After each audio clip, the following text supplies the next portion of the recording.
¿Qué tal? Buenos días con todos, espero que se encuentren muy bien. En esta oportunidad vamos a revisar un tema muy importante acerca de la filosofía.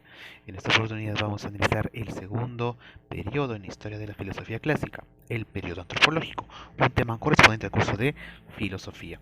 Habíamos visto ya que el primer periodo de la historia de la filosofía clásica es el periodo cosmológico, en el cual todos los filósofos se van a cuestionar y se van a preguntar cuál es el origen del mundo, ¿cierto? Eso era el periodo cosmológico, el origen del cosmos. Aquí entramos a lo que es la segunda etapa de la historia de la filosofía griega, en la cual el origen del cosmos, de la Tierra, ya no va a ser el tema central, sino ahora va a ser el ser humano, va a ser el tema central, ¿de acuerdo? Sobre todo se va a cuestionar acerca de la virtud del hombre. ¿Qué cosa es la virtud? La virtud pues es la capacidad de ser algo bueno o ser algo malo, ¿no? La virtud, cuando un hombre desarrolla la virtud, es que es un ciudadano bueno, un buen ciudadano, ¿de acuerdo?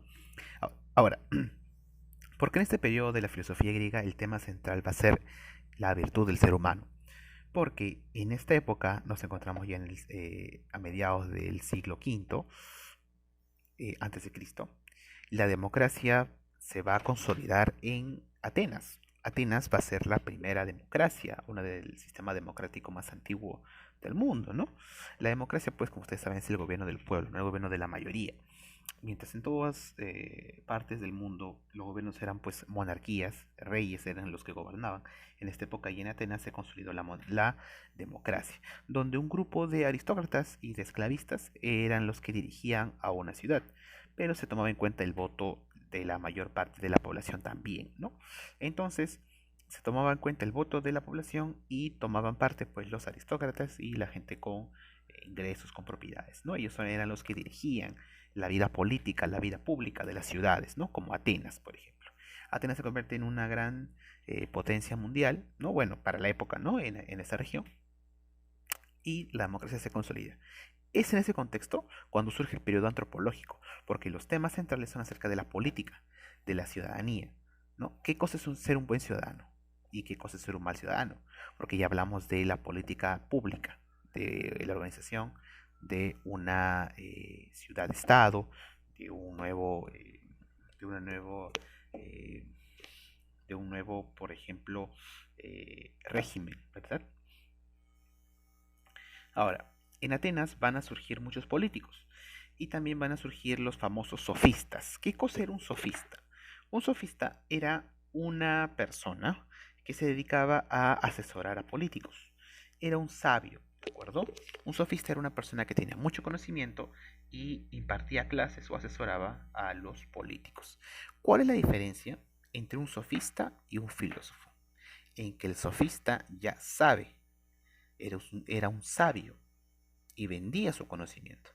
En cambio, un filósofo buscaba el conocimiento, no lo tenía, sino quería saber. Esa es la diferencia entre un sofista y un filósofo. El sofista era un comerciante de su conocimiento, vendía su conocimiento, era un mercenario de su conocimiento prácticamente. Asesoraba a políticos y este recomendaba pues a muchos, recomendaba pues a muchos políticos de la época cómo actuar, cómo comportarse, cómo direccionar pues sus políticas, ¿no? Y para esto cobraba, ¿no? También para ganar debates, asesoraban a muchos políticos, ¿no? Para las elecciones y muchas cosas más. Los sofistas eran prácticamente personas muy pragmáticas, ¿de acuerdo? No les importaba si algo era verdadero o no, lo importante era convencer, lo importante era lo pragmático, ¿de acuerdo? Hay muchos sofistas famosos como Pitágoras de Abdera y Georgias de Leontinos, ¿de acuerdo? Pero los sofistas van a ser muy resistidos por los filósofos, porque los sofistas van a ser llamados mercenarios, sobre todo por el gran filósofo que aparece en esta época, el cual es Sócrates. Sócrates es el filósofo más importante de la historia prácticamente de la antigua Grecia, ¿de acuerdo? Sócrates va a ser el filósofo más importante de esta época en la historia de la filosofía antigua griega y también uno de los más importantes de la historia, ¿no? Sócrates va a hacerle frente a todos estos sofistas que prácticamente son mercaderes, son mercenarios del conocimiento. Porque los sofistas, ¿cuál es su actividad? ¿A qué se dedicaban? A vender su conocimiento. ¿no?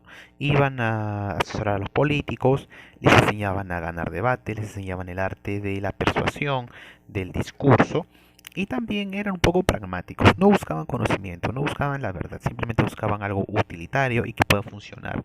No les importaba si existe materia, si existe alma, nada, solamente les importaba ganar un debate y que los fines políticos se cumplan. Y Sócrates esto le hacía mucho ruido, ¿no? No le parecía correcto. Sócrates tenía una aspiración innata por el conocimiento. Él era un filósofo nato. Él tenía un modo de vida muy distinto a los demás filósofos. Él no se quedaba en su casa a escribir horas de páginas y nada más. No, él vivía la filosofía. Él tomaba la filosofía como un estilo de vida. Él se iba al ágora de Atenas, es decir, la plaza central, y se dedicaba a debatir con la gente común y corriente, desde la gente más humilde hasta los políticos y aristócratas más importantes, y debatía y les hacía las mismas preguntas. Y él tenía muchos métodos para llegar a la verdad.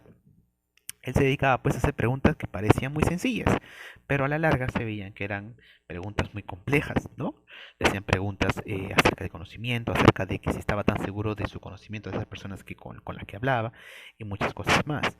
De Sócrates se extrae la famosa frase de que solo sé que nada sé, ¿verdad?